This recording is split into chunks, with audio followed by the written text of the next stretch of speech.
All right. Well, it's Saturday. It is Saturday. We started this conversation on Friday, Yeah, but we did. it is now Saturday. Yeah. As many of you know, that I'm on an epic adventure through the Western United States, and we went to check into our Airbnb last night, and the place had been sold. I love it. Well, if you had a trailer, you would have been fine. Yes, I probably would have been fine. But we've actually driven over 5,000 miles Oh, that's great. already, and this just the end of our fifth week. And so I don't know if I would want to be pulling a trailer for 5,000 miles. Maybe. That, that's a long ways, and Yeah. so it just takes longer. Yeah. But Exactly. and I'm still getting used to pulling this trailer, and I'm not ready to pull it 5,000 miles. That's for sure. No. But then again, I guess the actual driving like on the highways to go from place to place is probably more like 2,500 Yeah. miles. Yeah. It's when we get the places, we're going this place and this Yep. place, and Yeah. so yeah, wouldn't have the trailer maybe hooked up. But yes, I definitely last night was thinking that I wish I had a trailer. We didn't have a place to stay. But so we're now in Southern Oregon, and I'm looking forward to a ride, hopefully on Monday, ride Crater Lake, which is one of my most favorite places in the world to be. So I'm really looking forward to Good. that. Yeah. That's great. Well, it's great to see you in a jacket up there. Well, It's 118 down here. it's not that cool here. We just got into this hotel and I turned the air conditioning way down. It's supposed to be 100 here tomorrow, and it's like 98 today. Okay, And and for here, that's that is hot. Yep, really that's hot. hot for here. 80s is hot up there. Yeah, but yeah, obviously I keep looking at the Las Vegas weather, and I may not come back. It's hot. I don't.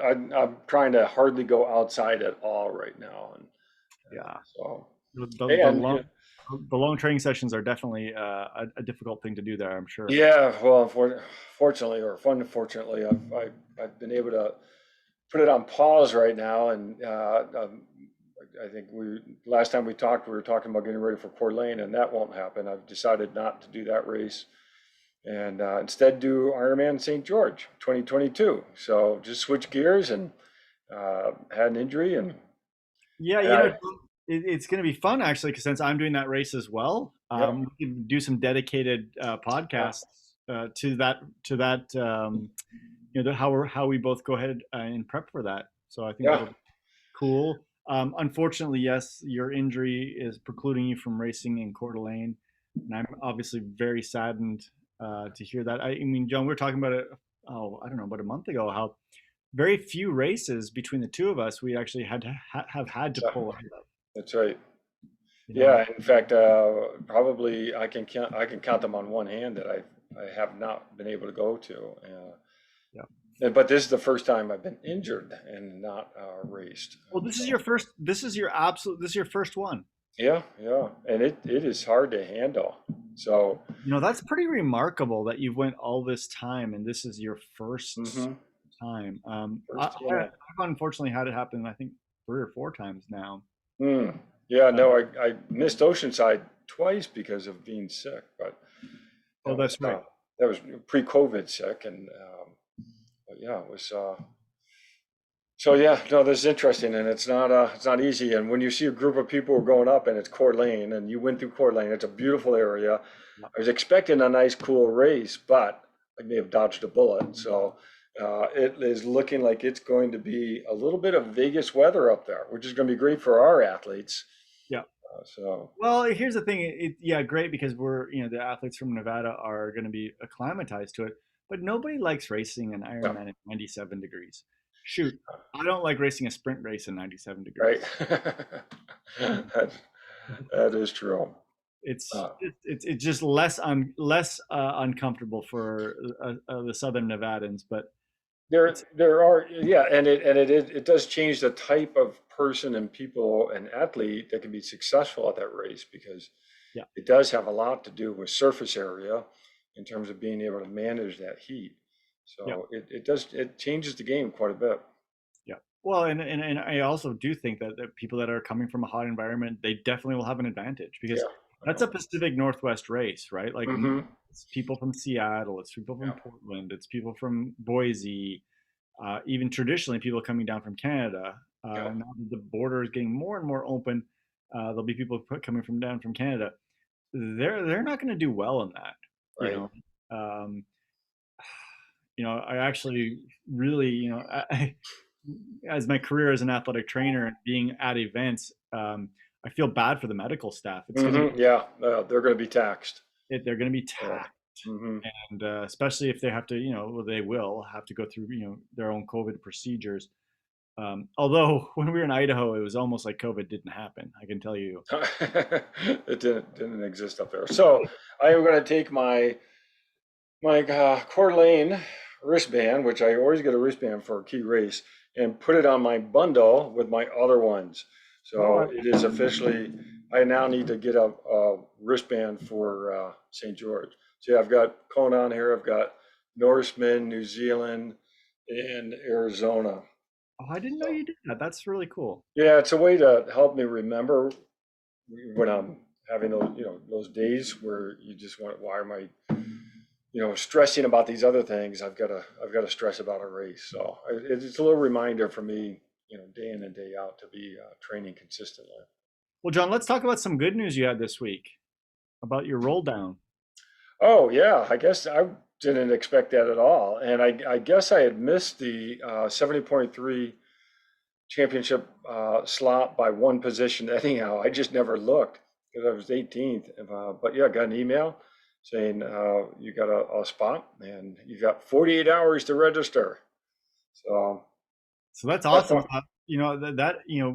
Adding you to that, I mean, there is going to be a lot of people from our tri club Yeah, uh, yeah, at the race for sure. I think the number's up to almost 20. I think so. I started the list on our Facebook page, and I know we're still missing people on that list, and I don't know all of them, and I think we're going to get a few more up at Oregon. So Yeah, I think you're right.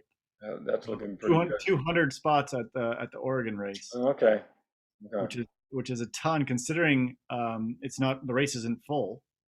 Are they going to do the slot allocation in person? I doubt it. Okay. I Coeur think d'Alene is. oh, they are. Yeah, and I think partly because it's Idaho, but partly because I think they want to start getting the slot allocation done sooner rather than later. Yeah. So, so Yeah. Well, and it's interesting. Yeah, as I was alluding to, that it's been really interesting as we've been going kind of state to state and seeing the differences, right? yeah, yeah, Because Oregon is still pretty tight. yeah. Well, And, they are just getting over being hit. exactly. Mhm. And in Idaho, honestly, it was seriously like it. No one was wearing masks. No, Mhm. you know, but I mean, we were obviously in small towns in northern Idaho, but Yeah, yeah, so yeah, maybe it's because it's Idaho. that maybe. Yeah. But then again, maybe you think about it here. We're in Oregon now. They have my in-laws were telling me today it was 62% vaccination rate. Oh, First, that's great. Yeah, that's good. really high. Hmm. And if you think about it, now we're talking about 5 weeks down the road, Hmm.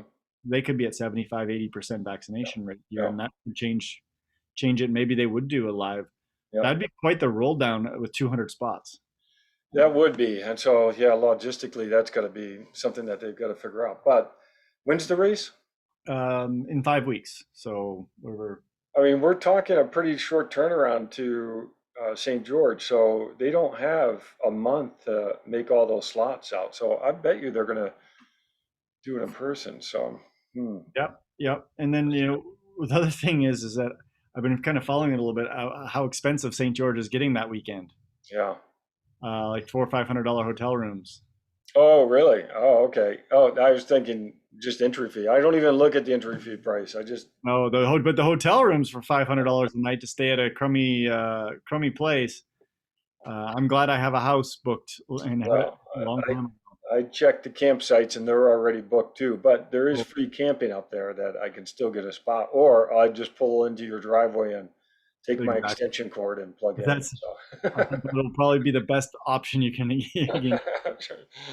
All right, well, Uh, that's good to catch up. So let's tonight we're gonna talk about swimming. yeah, yeah.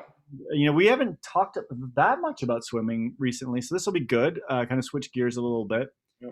And what we're going to do tonight is we're going to talk about Joel Filio, who many people know as one of the more elite um, triathlon coaches in the world, and he mostly works with ITU, high-end ITU racers, and a few. I mean, there's a few age groupers. And in 2012, he came out with the top 20 rules for faster triathlon swimming. And I really like uh, getting the perspective of people specifically about triathlon swimming rather than pool swimming. So much of our knowledge and so much of our pedigree in triathlon comes from traditional pool swimming, and I think that there's quite a few differences that we can talk about, and this is a kind of a good place maybe to start and have some conversation. No, I think that's great. And yes, huge differences between pool swimming and open water swimming. In fact, I remember my first real open water swim, which was my American Steamship Triathlon back in Buffalo. I was just coming off the heels of racing, swimming on the Buffalo State Division III swim team and lots of pool swimming. And I went and did this open water swim, and I thought, oh my gosh, this is so much fun. I actually really enjoyed it, and it was a whole different feel to it than swimming in the pool. Because swimming in the pool, we got used to a 200, 100, repeats or 50 repeats, what have you. But once you get into the open water, and back then we didn't have GPS devices. Right.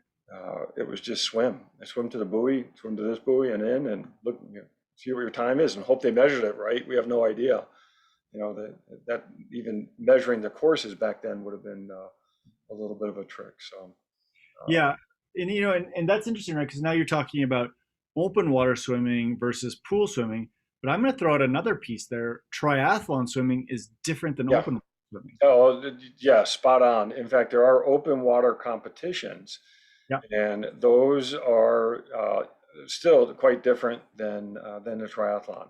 The timing of them are different. How you start, how you finish, Just the the pacing. I rules. mean, I've done several of them, and I got to be honest with you. If you know that you do not have a bike and a run afterwards, Yeah, you're going to swim it. I yeah. I swim it different. Oh, totally. Yeah, You know? Like that, especially like the last 200, you're pushing everything you have, yeah. Right. and the last 200, in the 70.3, I'm actually trying to dial it back, Mm-hmm. Mm-hmm. right? And really the whole swim too, like if you think about what percentage of your threshold you're going to be at, if it's just an open water swim event, you might be at 100% of your threshold. Mm-hmm. If you know you've got 4 more hours to go, you probably are best not to be at your threshold. No, that's right. And those open water swim competitions, I mean, they can be anywhere from, a mile to a 2 mile to a 5K or 10K. Yeah. So they're serious distances as well. So Yeah, and I think that the prep too is quite different. I've yeah. actually I know a few people that they do open water swimming. They don't do triathlon. They don't Mm, run. They do open water swim events, and the amount of yardage they're putting in for age groupers, we're talking some of them. The one that I know, 40 to 50,000 yeah. yards, right? But that's all they're doing. Yeah. And so if you want to be an elite open water swimmer for an age group where you're looking at that, maybe even more yards, Mm-hmm. that's not feasible for most age group triathletes because we have got to do other things, right? That's right. Well, and the time that you invest Yeah. doesn't necessarily translate to a better race. I typically swim an hour for an Ironman. Yeah. For me to go faster than that, even to a 55-minute time, the amount of time I need to add to my swim practice and the intensity is totally different. And so that 5 minutes, I can make that up, in transition, having a quicker transition, or even, probably the bike or the run, simply because of the length of those segments. So it is a choice in terms of where to spend training time. Yeah. So then, I'm going to bring this back to so many people, they actually do like US Masters swimming, Yep. but the technique and the training that a lot of the coaches have are based in either pure open water swimming or in pool swimming. And oftentimes those don't mesh very well with someone that wants to compete well in triathlon. And I know personally, I've had, I don't know, 7 swim coaches in Hmm. my 11, 12 years. And they, and I'm not going to sit here and say anything negative about any of them because they were all good coaches, but they were all pool based Hmm. who had done most of them had done some open water swimming. And a few of them had even done triathlons, but didn't understand for most part, didn't understand the context of why I was so fatigued on Thursday night, right? Hmm. Yeah. When I'd already, I'd trained at that point like 10 hours already that week Yeah. and had either a hard run or a hard bike earlier that day. And and bless them, they're doing what they should be doing. They're like, okay, well, 10 100's kicking. I'm like, I can't. So, Like, not only can I not do it, it I have limited time no, to that's right. swim, and I need to get the best bang for my buck. And I think a lot of these top 20 rules are about that. Like, it's Hmm. understanding that this is a balance, Hmm. right? I love swimming. I love it. And I still try to make sure that when I go to the pool, I'm going to be very efficient in my time because I can't take an hour and a half to do 2,000 yards. And a lot of times a swim workout, I think back to my college workouts, we'd be in the pool for 2 hours, but yet we weren't covering, the amount of yardage that we can cover. If I was going to go to the pool now for 2 hours, I'd be like, I'm going to put in some serious yards in that 2 hours. Yeah. So no, it's all about being efficient. And yeah, you really want to pick your drills time wise, so you're being efficient and you're using every moment of time because you're trying to cram in all these different training sessions and you just can't waste them. Yeah. Well, let's talk about number one then, because that kind of goes down this road. So number Yeah. one is conditioning trumps drills. And basically he writes, technique matters, but the way most athletes try to improve technique doesn't work. So get fitter and your ability to hold good technique improves. It takes a lot of work to develop aerobic conditioning in your upper body. If you think you are already swimming a lot but are not improving, swim more and keep at it. There are no shortcuts. Hmm. So, I'm a firm believer in this. I'm also a firm believer in drills when appropriately done, Hmm. and appropriately done meaning that a good coach has evaluated your swim stroke and has determined that this one or two things could potentially help you, Hmm. might might get you there, um, but can you actually hold the good technique? Hmm. Like for me personally, I can hold good technique right now for about 75 yards. Right. I'm gonna be completely honest with you. Yeah. After 75 yards, I could keep going. Right. I could swim 4,000 straight if I, Hmm. in a pool if I really Hmm. really wanted to, but the technique only lasts so long because my conditioning is not good enough. Hmm. And there's no drill that can help, when I'm fatigued, hold good form. Right. So I do need to, and I think most of us actually do need to spend more time on conditioning. And many of the triathletes I talk to, John, I don't know about you, but oh, I got to get in with the coach, and I got to work on my technique. I got to do technique, which is good, but if you can't hold it Hmm. because you don't have the fitness, then the technique doesn't really help that much. Do you agree? Oh, totally. Now, but I want to just back up just a Yep. second because, at the end of his list, he has a bonus Yes. tip, and I almost think this whole thing starts with the bonus tip. I And love I love I love the bonus tip, by the way, too. So oh, no, and because it's going to lead to exactly where you're talking about with conditioning. His bonus tip is love swimming if you want to go faster. And yeah. and that's what I said just earlier. I mean, I love swimming. I love going to the pool. It wasn't always that way. At one point in my collegiate career, I was like dreading going to the pool because I was just just where we were mentally. And I finally told myself, well, you know what? If I'm going to keep doing this triathlon, I need to convince myself that I love swimming. So every time I went into the pool, a lot of times as college students, we'd make excuses for getting in, and we delay getting started, or horse around and all that. Well, now that college career was over and I was swimming on my own, I just went in, stepped up to the side of the pool, and I said, I love swimming, and I jump in, and I just start. And you just keep doing that over and over and over again. And if you don't love swimming, I know I got to convince you. Then eventually your brain does follow. And I think everything sort of unfolds from there. You've got to enjoy. You've got to look forward to going to the pool. And then this tip is an excellent tip. You got to have conditioning, and then you can work on the technique.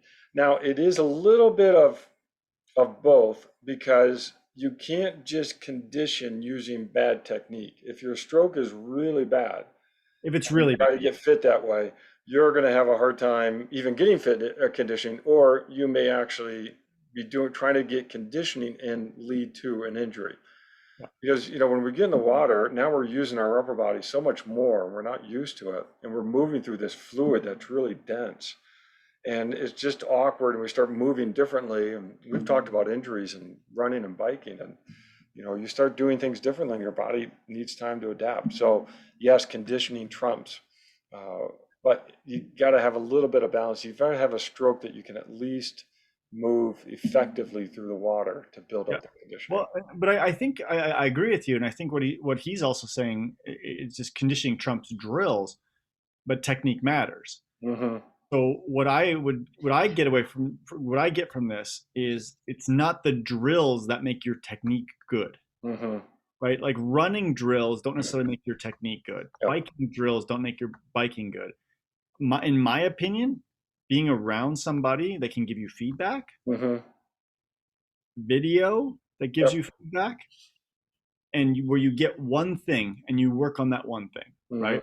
So maybe it's head position, maybe Yep. it's rotation, maybe it's your catch, maybe it's whatever it is.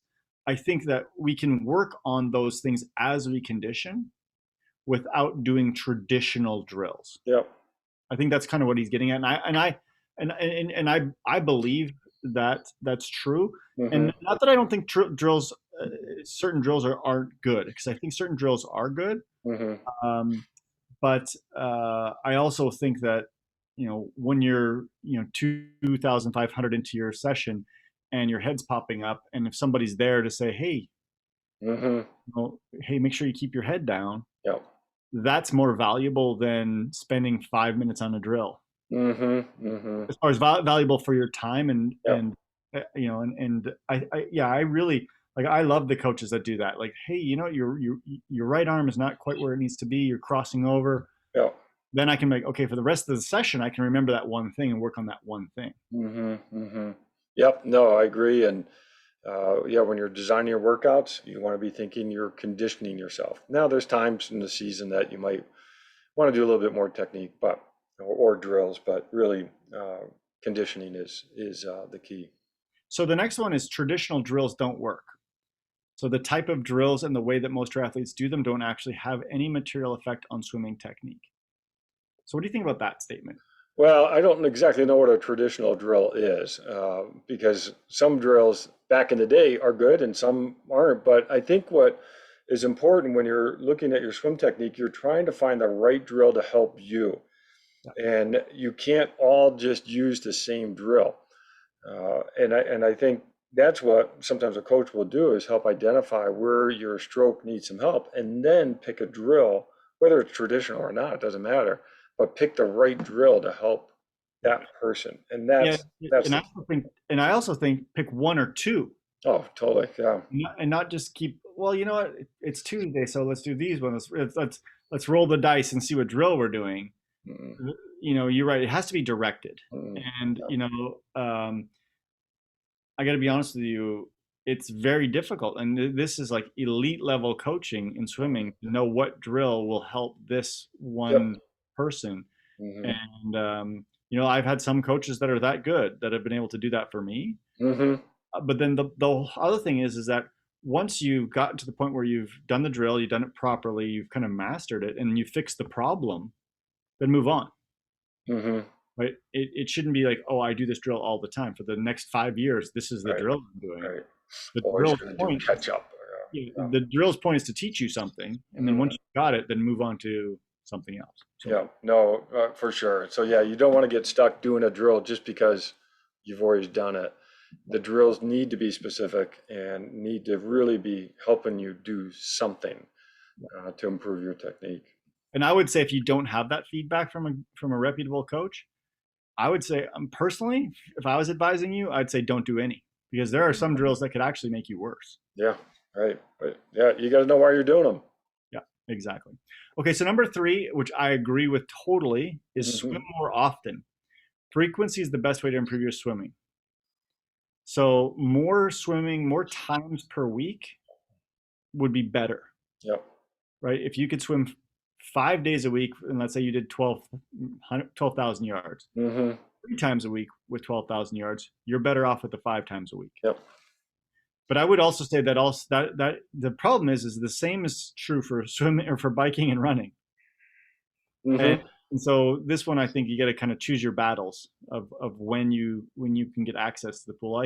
I know, John, you live pretty close to where your pool is, and that helps. It's pretty convenient for me, and that does help. And so I really, you know, if I could swim every day, I'll swim every day Yeah, because I enjoy it. And but I also have easy access to the pool, and I know, how much time I have to get there, and I really try to be very efficient with my time. So yeah, if I'm swimming, I know it's going to take me, 45 minutes. It's going to take me an hour, and I can budget that time yeah. correctly. So, but But yeah, it's a hard one if you live like a half hour away from the pool, yep, that's which a right. lot of people do, right? Hmm.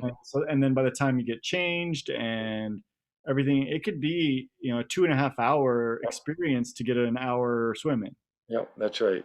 And so that's I know we talked about that. Like that was one that's been one of my issues with getting to the lake. It's Hmm. just not efficient for me to drive 45 minutes each way Hmm. to swim an hour. Mm-mm. Like No. that's too much of a waste of time. Now, yes, I'll do it at the beginning of the season before my first couple races, so I Right. can get to do that. But I wouldn't I don't do it on a regular basis. That's for sure. Hmm. Yeah, but no, this is a great role. If you can work in more frequent swims, I think that's better than swimming, even the same yardage twice a week Yeah, versus smaller, shorter swims, but 5 times a week. I really think because it is, swimming is we always talk about the feel of the water, and and you get that by swimming, being in the water more frequently, not necessarily longer. I mean, long is good too, but more frequency is a good thing. yeah, good. So the next one kind of goes hand in hand with this, but it's do longer main sets. Yeah. So this one is interesting. It says you can expect to swim fast and be fresh on the bike if you rarely do main sets with the same or higher volume and pace than you expect in a race. Uh, for short courses, this should be at least 2K for IM 4K or more. And that looks like 20 to 50 times 100. Hmm. Not many broken sets, not many short broken sets adding up to 2 to 5 kilometers. And I do agree with this one as well. It's oftentimes we see people doing really short main sets, like 1,000 warm up, Hmm. swim 1,000, then cool down 250, and they're done. Hmm. And I do think because this one adds into number one with conditioning, right? Like we do need longer main sets to do more conditioning. Yeah. Yeah, no, and you know me, I mean, this is what I do now. And I did transition again from swimming in high school and college to what I do now. And part of the reason is because I was exiting college and I was swimming, prepping for a race, and I'm doing these 10 100 sets or whatever, and maybe some 200 sets. And I'm like, why am I resting in between these? It just doesn't. And so, and it's making my swim workout longer. And I'm like, how do I cut my swim workout time down so I can get on the bike or do more running? And so then I started doing repeat 500s. Yeah. And I'm like, okay, this is great. And I used to be able to repeat them on 7. I'm almost pretty close to that now. I can get close to that, but now I just go and I swim straight, and I don't do what's called a warm up. I don't. Well, I do a cool down, but I get into the pool, I jump in, and I'm swimming a 1500 or a 2000 or a 3000, or the longest I'll go now is 4000. I used to do a 5000 swim, but that's just that doing the 5000 doesn't really get me any additional benefit. And that takes an hour and 15 minutes. So um, that's a big It's chunk of time. it's interesting because I actually I try and do like, I guess it's the more of the change um, the workout a lot. As far as right now, I'm in a time where I'm doing a lot of short stuff. So Mm-hmm. I'm doing 25s, 50s, 75s, 100s, and that's it. And I'm on relatively short rest. So because I'm really trying to work on my endurance in a different way. But in the winter, I was doing a lot of 500s and some thousands, Mm-hmm. and so I like to change the stimulus, right? The overall yardage of my main sets are almost always the same, Yep. but changing the stimulus, I think, well, at least for me, is good.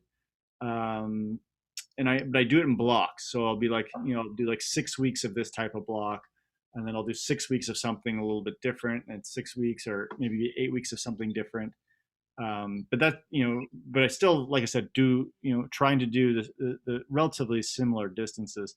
I've got an issue where ever since I crashed my bike a year and a half ago, I can't really do more than 2,500 in in Mm-hmm. session, and it just if I do, then my shoulder is not good, Right. and so I kind of learned that that's my limit. I'm trying to slowly bump that up over time, Mm-hmm. but that means I got to do same kind of thing. I got to have high bang for my buck, right? Yeah. So I think maybe that's the overarching thing that we're getting at is like it's bang for your buck.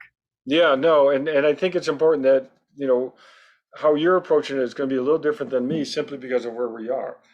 Yeah, Your swim strategically, if you are 5 minutes faster, that's going to put you in a different yeah, position coming off on the bike. Now you have a great, very strong bike run weapon, and if we can get you just a little faster in the swim, that's actually going to have a big impact on your overall race performance. But me, I'm trying to just say, well, I just don't want to slow down at this point. I just want to keep.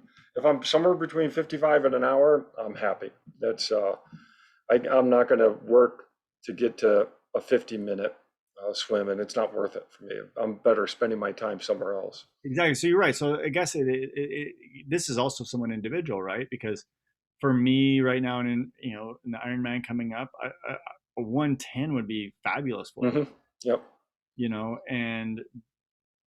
And there's enough low hanging fruit there to go at that. Hmm. So yeah, you're correct in that for Yeah. sure. So, but I like the rule, and I like long main sets. Yeah. I think that's That's also an interesting one because a lot of swimmers that I've been around hate going long, that's right. right?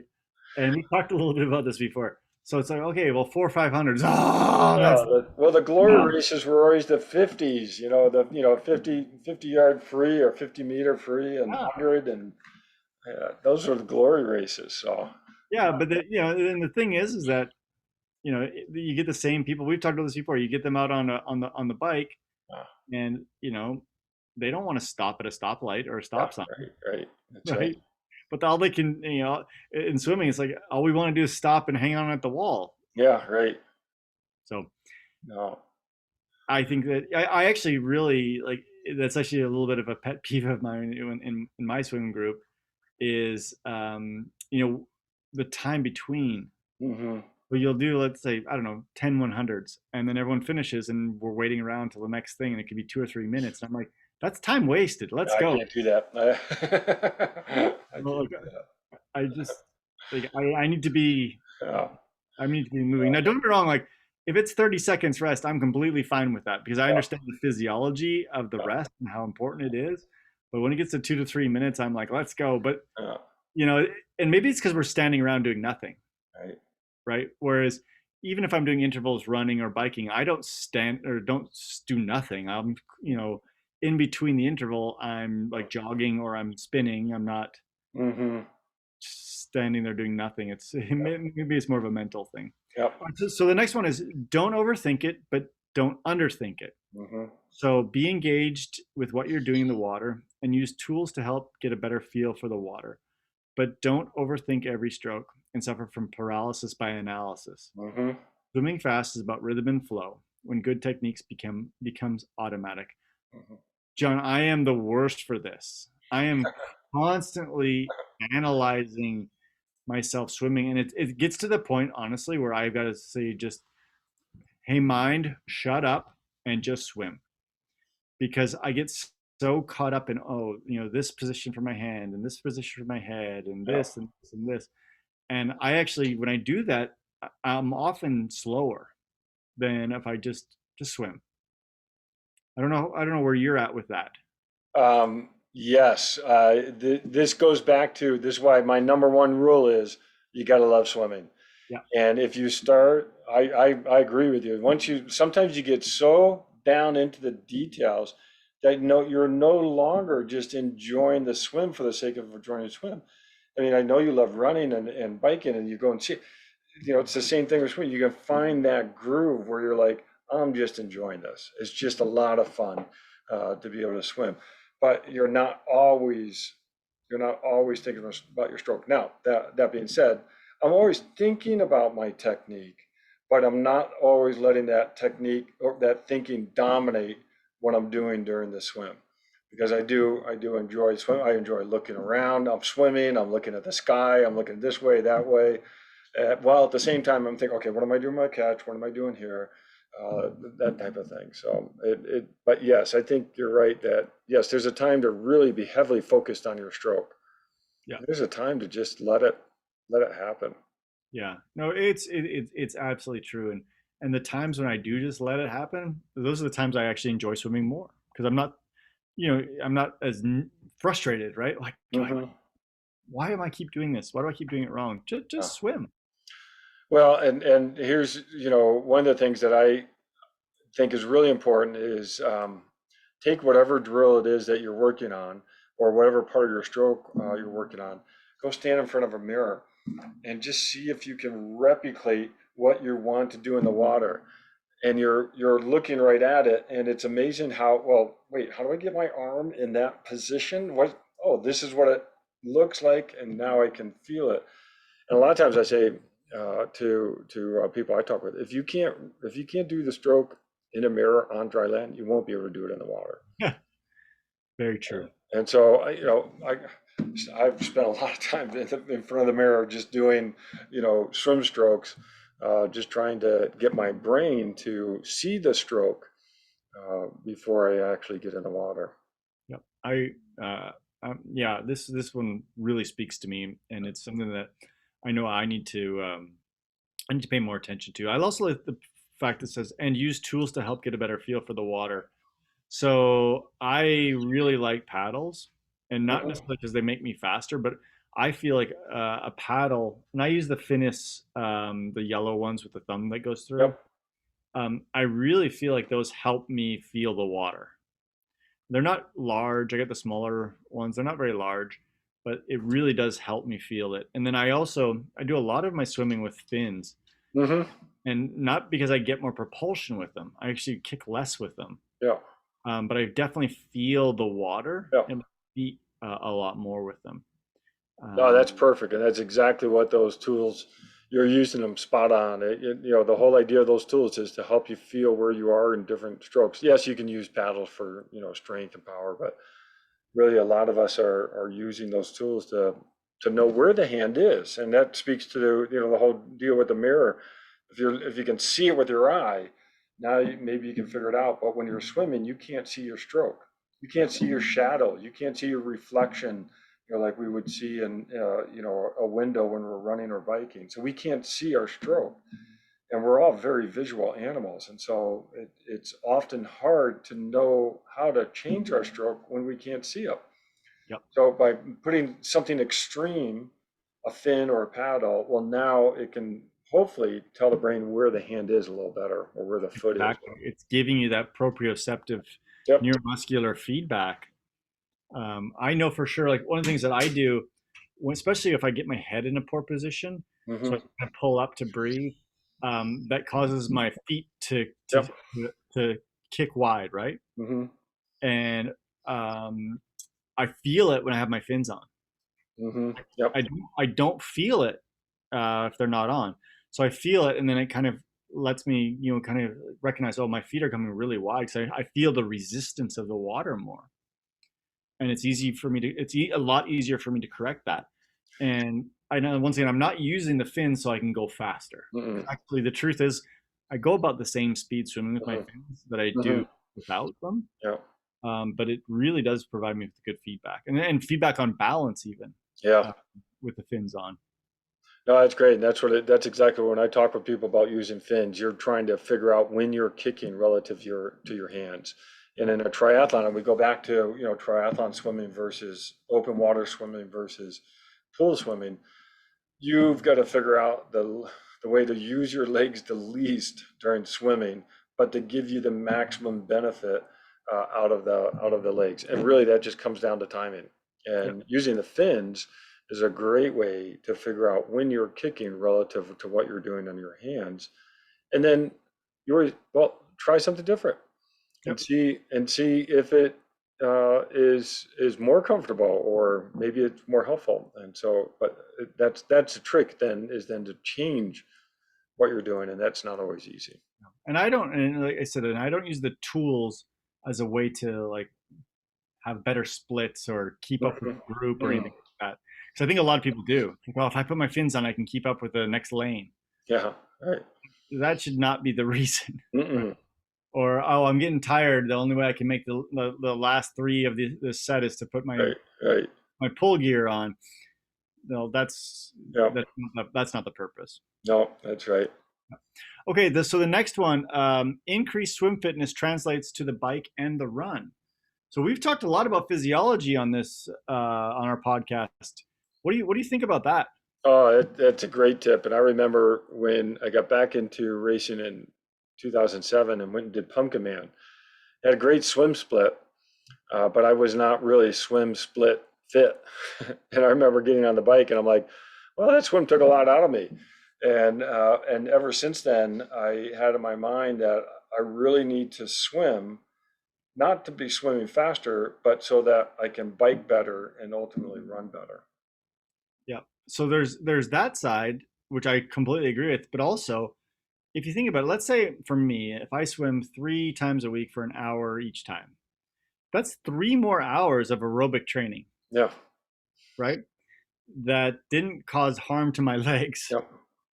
Hmm. And I often think that people don't recognize that 3 more hours of aerobic training, your heart and lungs don't know the difference between Yeah. that and three Right. more hours of running or 3 more hours of biking. Yeah.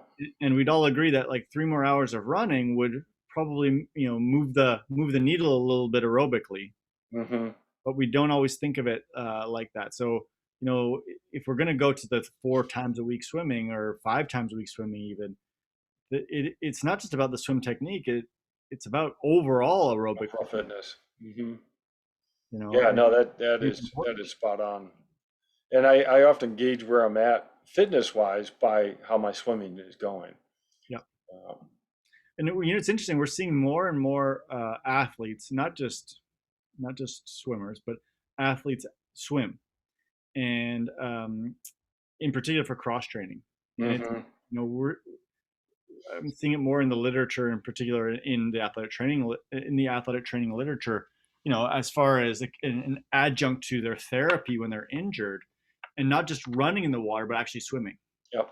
And you take, let's say we take a basketball player, Hmm. and we get them in the water, and hey, you're going to swim for a half hour 4 times a week. Maybe they have a stress fracture or something like that. They can gain a tremendous, or not gain, they can not lose nearly as much fitness by doing Hmm. that. Yep.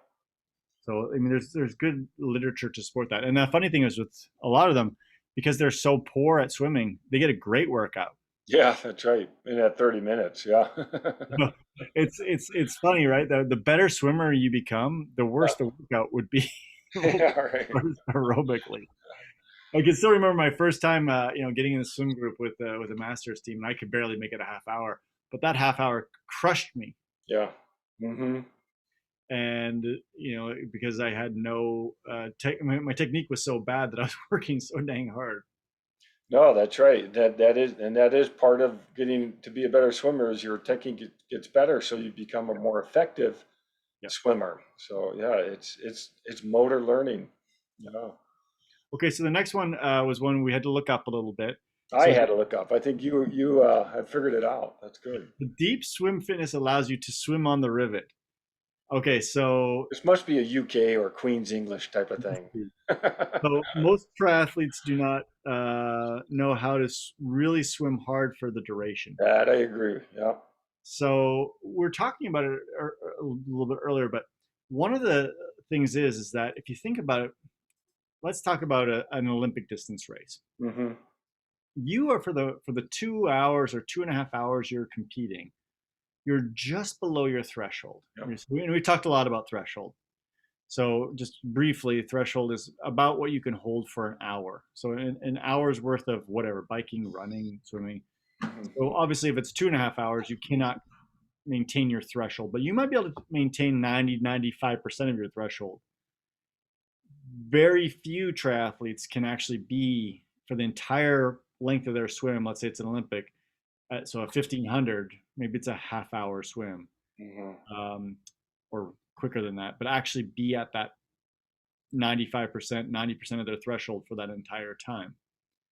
And obviously it gets worse as the further we go out. So if you Yeah. go into a half, a 70.3 or a full, very, very few triathletes can actually go hard for their entire full, Hmm. even though, like you're saying, it's an hour for you, right? So theoretically, you could be able to go 95% to 100% of your threshold for an hour swimming, but you don't, do you? No. No, and I love this because we've done a lot of work on fatigue, Yeah. mostly during running. And fatigue you always think of as, well, what is fatigue? It's hard to actually define, but it's a general tiredness. But actually, what we found out through a lot of the research is that fatigue is really a perception of how much more you think you can do. Yeah.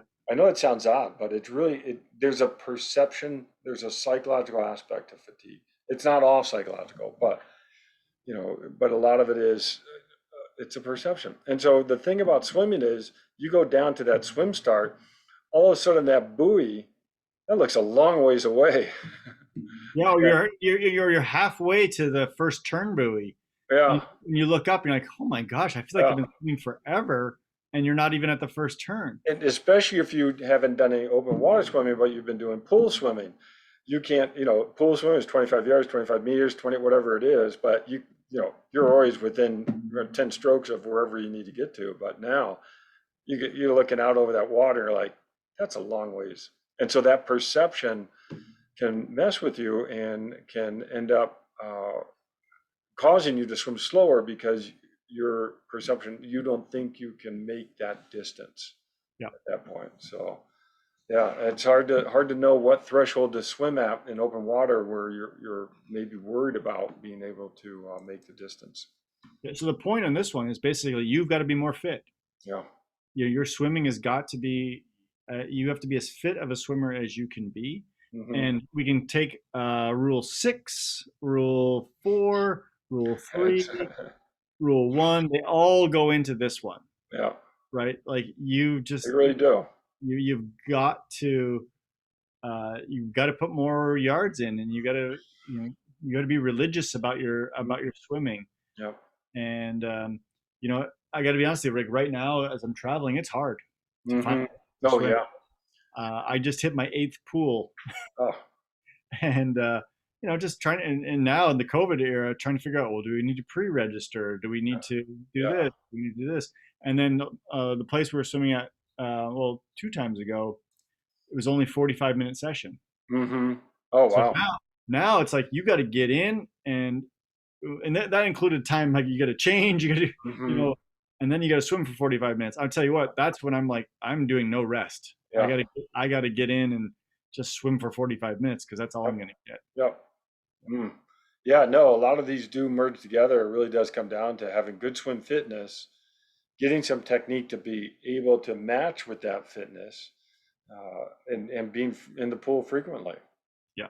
It's those so far those are really these are all little tweaks of that theme, if you will. How are we going to get through all these? Well, I think we're going to get through 10 and then do the next 10 next week.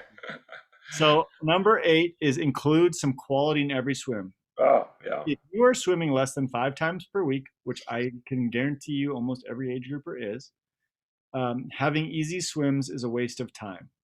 Always include quality, from bands to paddles to sprints in every swim.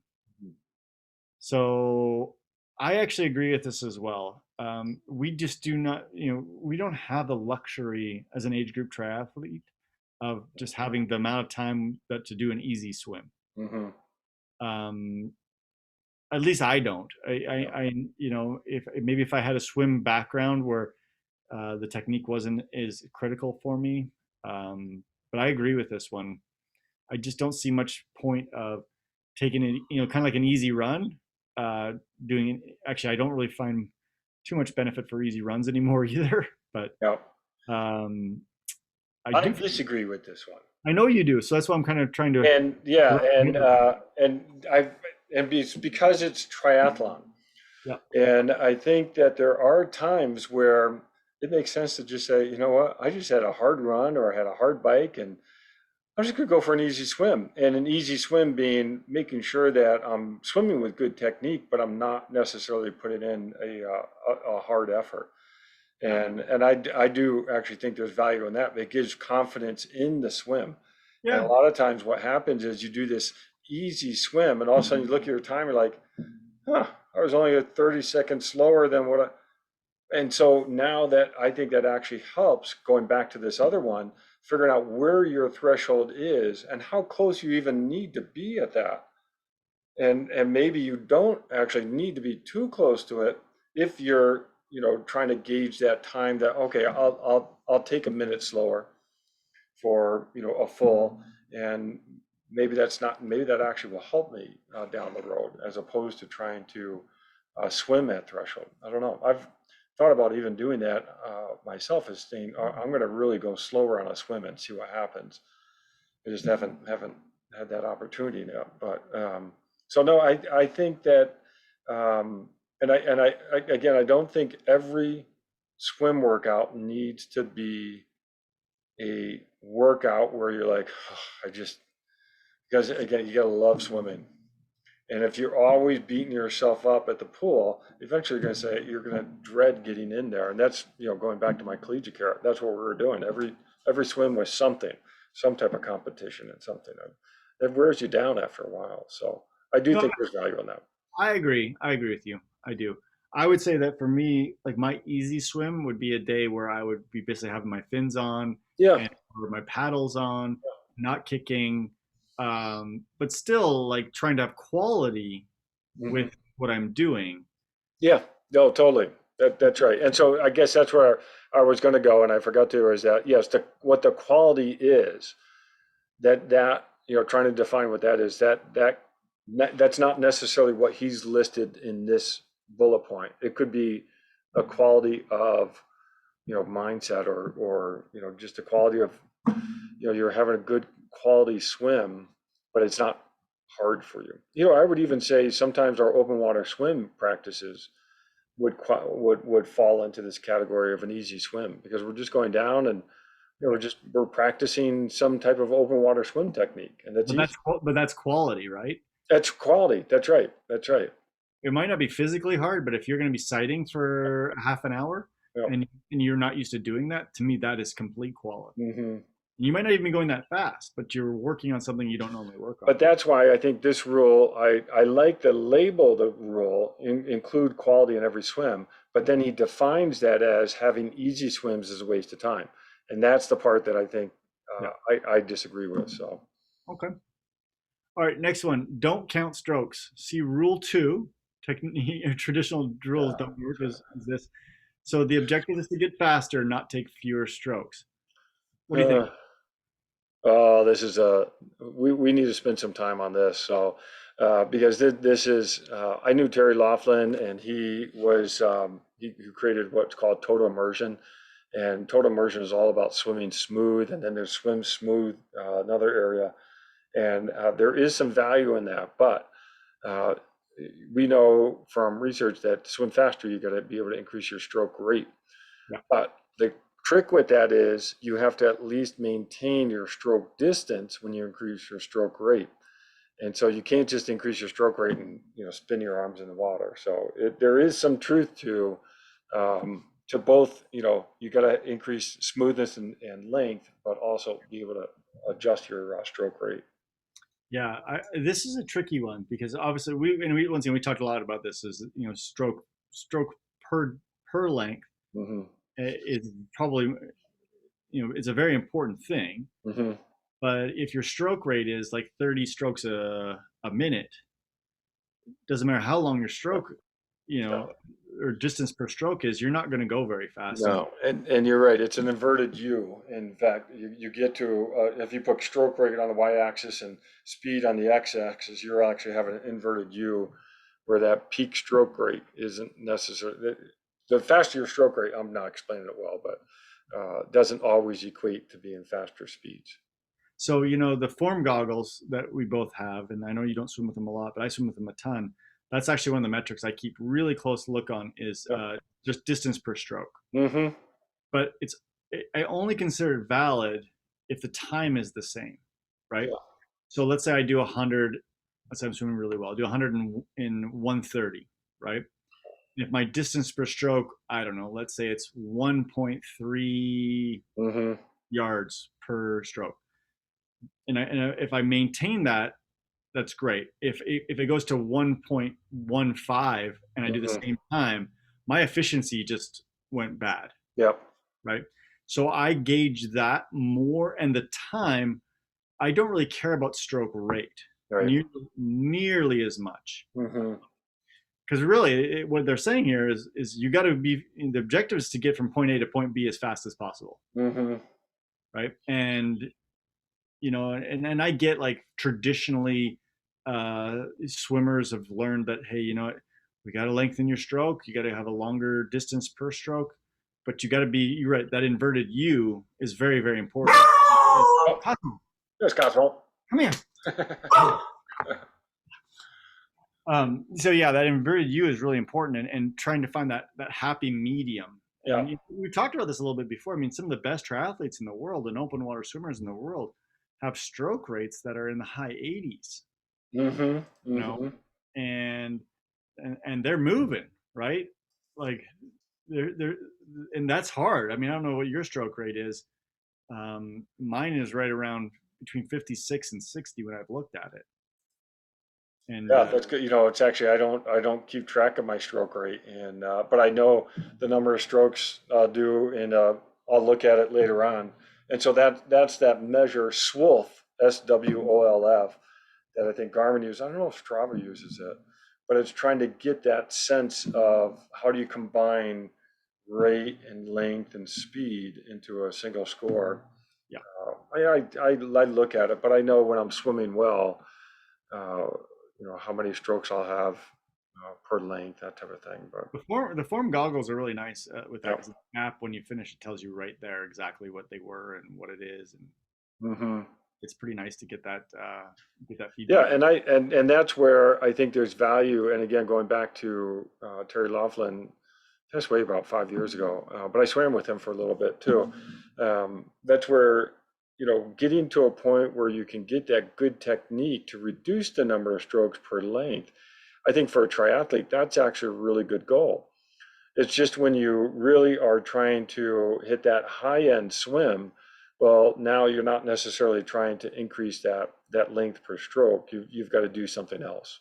Yeah, yeah. No, I agree. I completely agree. And but once again, I guess I'll go back to the traditional Yeah. master swimmer. A lot of it is hey, let's work on distance per stroke, and Hmm. they slow it way way down, Yeah. Right. and that might work in some contexts, but I don't think Hmm. for most Hmm. triathletes. But that's my thought. I think we got time for one more. Yeah, let's do one more, and that'll take us number 10. So learn now. Oh, sorry, should be how. Learn Yeah. how to use your kick, but don't spend a lot of time with kick sets. No, Kicking is about stroke control and no. body position, not propulsion for triathlon. Kick fitness doesn't matter. Hmm. Well, you take this one. No, I don't do any kick sets anymore. And yeah, no, I think, and yeah, you've heard me say a number of times, it's the timing of the kick that's Yeah. so important for the triathlete to figure out, rather than the power or the propulsion you give from the kick, especially once you put the wetsuit on. There's basically no propulsion, right? Once you get your wetsuit on. Yeah, I mean, it's very little. I mean, if you're doing ITU and you're, competing with, at that level, Yeah. yes, getting a little bit more propulsion out of your kick is good, 10% maybe. But for most of us, we do not need to spend a lot of time getting the propulsion of the kick. We need to get the timing of the kick, and then we'll swim faster simply because of the timing of the kick. I could not agree more. And I'm going to add the caveat that we already talked to about was when your legs are fried from running and biking, doing once again 10 sets of 100 kicking, Hmm. that's not helping your legs No, recover. no, That's adding more stress to the system no. and once again for the benefit that you're going to get. Mm-mm. Now, Hmm. if I was just swimming, and one of the things I could do with kick sets is increase my aerobic conditioning. Hmm. That was probably a really good thing to do because you give your arms a rest, Hmm. build fitness through kicking. Awesome. Yep. But I'm probably, I'm like most triathletes. I'm not concerned about building my leg Hmm. fitness Hmm. in swimming. So you're absolutely right. And the other thing is kick sets don't help with your timing. Hmm. No, especially if you're using a kickboard. Yeah, if you're When we swam in collegiate swimming, those were important because when we swam, the 50, you're just kicking as, yeah, you're trying to get as many kicks in as you can. And you needed to practice that ability to kick fast. But for what we're doing, no. Now, I do include backstroke kicking in my warm down. okay. But I do that mostly to think about my run and trying to stretch muscles out. So it's not actually, I'm not actually doing the kick for the swimming. I'm actually thinking more about running. Yeah, see, I guess that's a different that's a different full reason to do it. Yeah, and I'll do a little bit of, and sometimes in my cool down even I'll do a little bit of double leg kicking on my back because I find it's a really good core Yep. workout. Yep. Yeah. Right. Right. But I'm not doing it for the swim fitness. I'm like, okay, this is good for core strengthening, and I'm doing it for that. But I'm not No, doing. that's excellent. I think that's great. And again, that's where swimming can then start doing, you start getting your fitness for the bike and for the run. So, Now, the one thing about the kick that I will say is some of the side kick drills with hmm. rotation. I Yep. think that's a little bit different because we're not doing those for kick fitness. That's I think balance. we're Yep. doing balance and timing. Yep. And so if that's something that, for example, like your coach had you do Yep. because the timing of the kick was important, I think that's a different. No, and I'm glad you brought that up because yeah, I agree that there are some really nice drills where, six kicks this way, six kicks this way, six, six, Yeah, you're practicing. But again, that goes back to what we talked about before. There's a reason for doing those drills. And that is not necessarily to get a more powerful kick even, but just to get that balance, get a sense for what it's like to be on different sides. And those can be really good drills. agree. Um, All right. Well, that's 10. Man, that was wow. just over an hour and we got through 10. You did great. And I love talking about this with you because obviously we come from such different swim backgrounds Hmm. and, and we approach our swimming completely different, which Yeah. is interesting as well. So Hmm. it's good to go through. And next week we'll go through the next 10 Yeah, because we'll pick up. there's a number 21 here. So we'll actually get another 10 next. I like it. Yeah. We'll do part two. Yeah. Awesome. Well, Hey, John, good talking. I hope you have a good Sunday and Yeah. you're healing up well. Yeah.